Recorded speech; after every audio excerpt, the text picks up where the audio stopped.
Hi to all my friends out there. It's Miss Cole from LOC. I hope you guys are doing well. Last week we read chapter 4 from Orson's Lessons in Wealth, and it talked about Eggman Jeff and investing and how to grow your money in numerous different places. Today we're going to read chapter 5. So I hope you guys enjoy and stay tuned at the end of the story to get the answers to last week's questions. Orson's Lessons in Wealth by Carl Woodhouse and Yoga DC Arista. Chapter 5. Orson and the captain left to brave the poop minefield once more as they leapt zigzag towards the gate. Orson asked a question. What else is there to learn? What else? You've made a good start, but you have only scratched the surface. I understand more now, Orson said as he jumped over a huge mound of muck that could have been deposited by an ostrich. Wealth isn't luck. It is about lessons and applying them. Exactly. Do you mean exactly? No more silly egg puns, please. Time to get serious. We are off to Mystic Aaron and his amazing cabbage of destiny. Cabbage of destiny? You said get serious. I bet there's no such thing. I don't bet. Gambling wastes money. I can assure you it's as real as that humongous pile of poop you just landed in. Oh, gross, said Orson, still certain he was having his leg pulled. He lurched out of the farm gate, dragging his dirty shoe along the grass. They could not miss their next destination. Wonky posters nailed to every tree in the surrounding area advertised. Mystic Aaron's House of Cabbages, home of the groovy greens. And Cloverport's #1 cabbage-themed tourist hotspot. Orson had a bad feeling about this visit. A premonition there would be no escaping the destatable vegetable this time. The posters directed the pair to a garnished building in a row of shops. It was undeniably the House of Cabbages. Spinning above the doorway hung a gigantic, glowing, bright green wooden cabbage. It clunked and whirled as it rotated on the fairground pipe. It was from an unknown source, added to a tacky mystic. Captain Harrison hesitated at the entrance. This is your final lesson. Be alert and mind your head. He opened the creaking door and stooped low as he stepped inside. Orson followed without ducking. This was a big mistake. Thwack. A wet cabbage shot from somewhere in the darkened room. It slapped Orson's cheek before falling limply to the floor. Boing! A threatening whoosh and sudden rush of air told Orson something else was headed his way. He ducked in the nick of time and saved himself from another soggy cabbage strike. I warned you, Captain Harrison laughed as they both heard another boing. A third vegetable launched into the air. Orson sprang to the side. The cabbage missed and squelched against the door behind him. What's going on? Orson cried. This is crazy. Whoa! A low voice moaned from somewhere in the room. Behold, the mysterious levitating cabbage of Splat. The what? Orson asked, not quite sure who to ask as his eyes were still adjusting to the shadowy room. Woo-ah, the voice moaned again. The mysterious levitating cabbages of Splat, aerial guardians of the House of Cabbages, marvel at their awesomeness. Orson whispered, He's having a laugh, isn't he? Captain Harrison responded with a smirk and said, Trust me, play along, and don't forget to moan. Boing! Another cabbage zoomed at them. This one whizzed past Orson's ear. Water droplets sprayed his hair. Ooh, wailed Orson in the darkness. I marvel at the awesomeness of cabbages. They're Brillo? Rumph. What do you see in my house? Ooby-doo, we seek knowledge of the future. Oh, great and wise master of greens, Captain Harrison said. Oh, yeah, what he said, please, Orson added. Whoa, be seated, and let the amazing cabbage of destiny reveal your possible future paths. A small spotlight came on in the ceiling, beaming down on a circular table covered with crimson velvet cloth.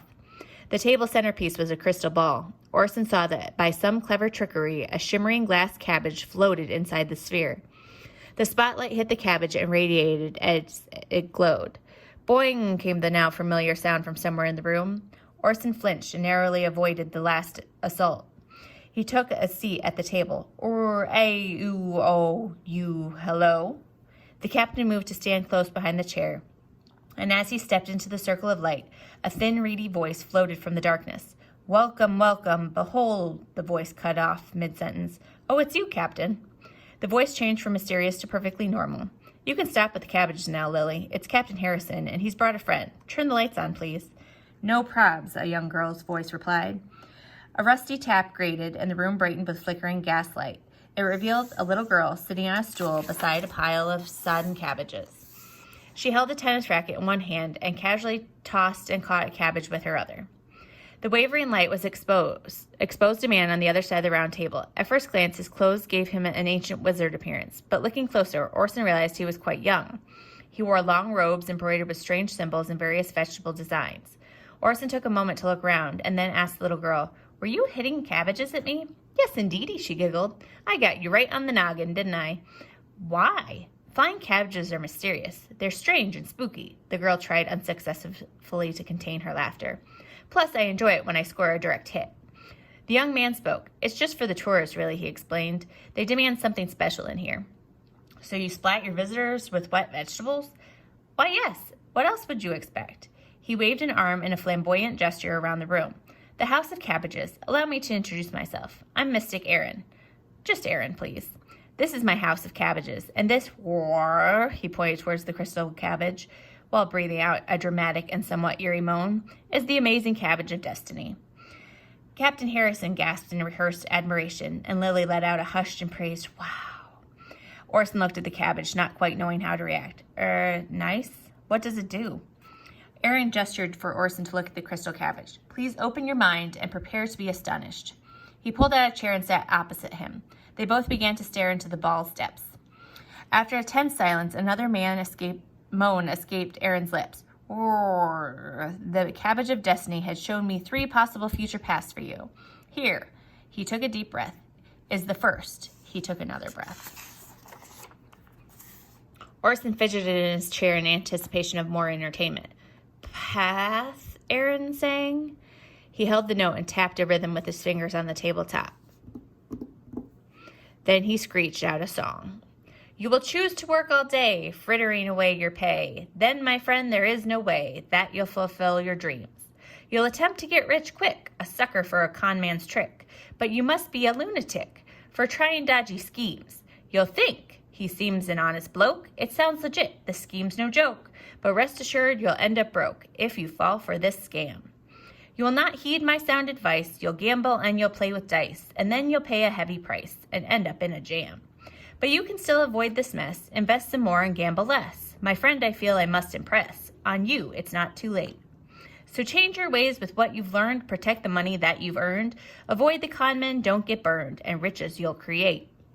Orson was about to applaud when he heard a boing and another green missile streaked towards him. Sitting in the chair, there was a little he could do to get out of the way.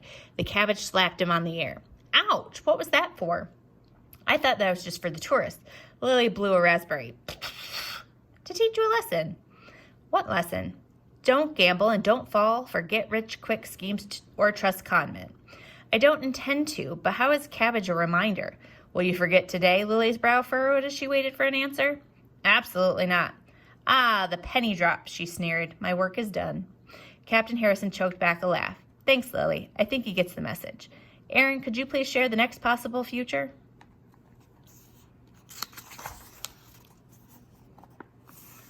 "Ooh, hoo, hoo, hoo." Aaron hooted like an owl with a sore throat.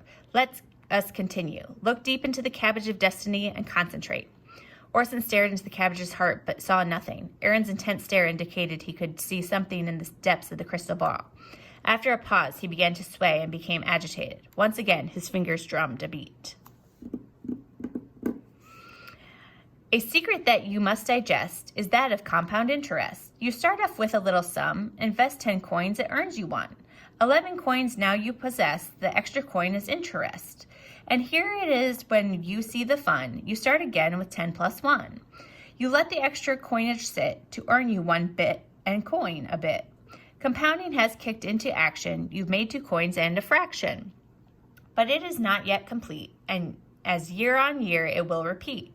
And one day, some years down the line, you'll be quite wealthy, you'll be fine."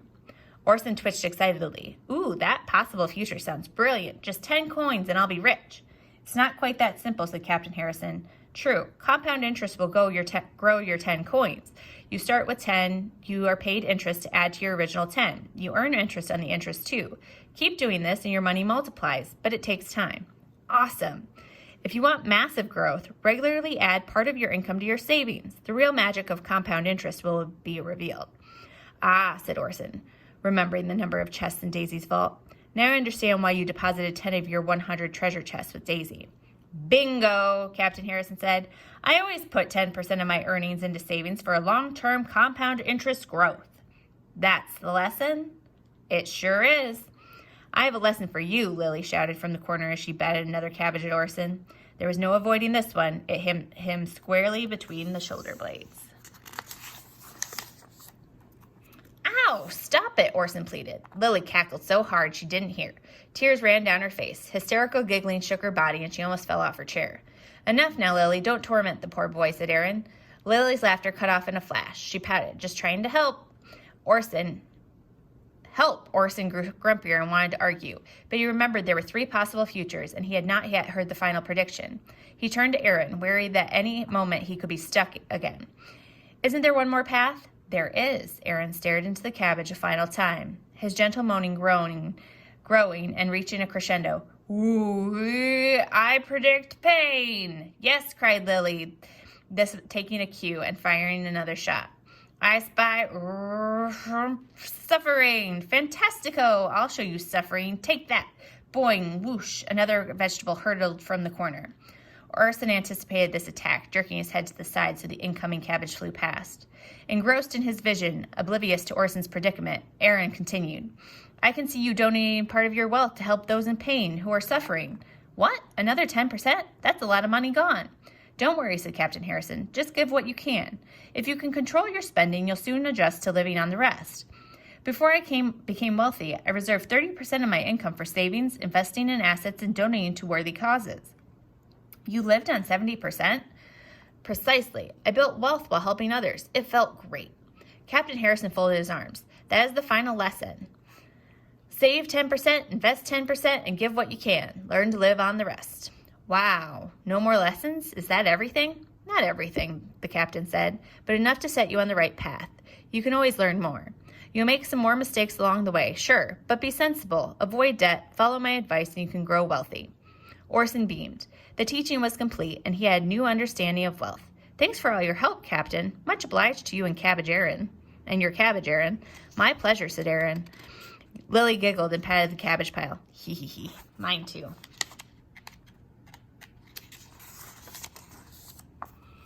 Orson frowned and turned his back on Lily. He hunched his shoulders and prepared for another strike. Before I go, Aaron, is the cabbage really mystical? Oh, and what's with all the moaning? Mystical cabbages? Don't be silly. I just happen to know about financial planning. A mutual friend taught me some lessons. He tipped his hat at the captain. And the moaning? Like I said, the tourists love it. Just like that, they love my cabbages, came a squeal, and Lily's racket went boing once more. So once again, we have cabbages in the story, and it talks about how you want to make sure you don't fall into schemes that can come up, whether it's a con man, it could be something that comes in the mail and asks for your personal information and asks you for money. Don't ever fall for those things, because usually those things aren't fruitful, and usually it's somebody who's breaking the law who's doing them.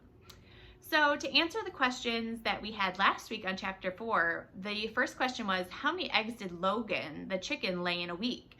And the answer was 10. And then question number 2 was, when Captain Harrison invested in Eggman Jeff's business, what percentage of the eggs did he say he should hatch in order to grow his business more? And the answer was 10%. Question 3 was, what kind of income is it when you buy a farm but you don't actually have to work it? Meaning somebody else can work it for you, or you're not actually out there digging in the dirt. And the answer is passive income, meaning you're not the one actually working it, you're just kind of sitting and collecting money. Question number 4 was, Jeff suggested what other types of assets to Orson. One of them was commodities. What was the other? And the answer was property. You can invest in property that other people can build on or rent and lease from you, which then you can accumulate wealth from that. Question number 5 was, give an example of commodity. There were several examples that we listed, and a few of them were oil, which everyone needs because we all need it to drive a car and have electricity or heat in our houses. The next was gold, which we all know what gold is. Coffee or sugar, so things that we might consume. So these are all things that people could purchase or use. I hope you guys enjoyed this week's chapter. Look for the activity down below, as well as the questions for chapter 5. And I will see you next time for our last chapter, which is chapter 6.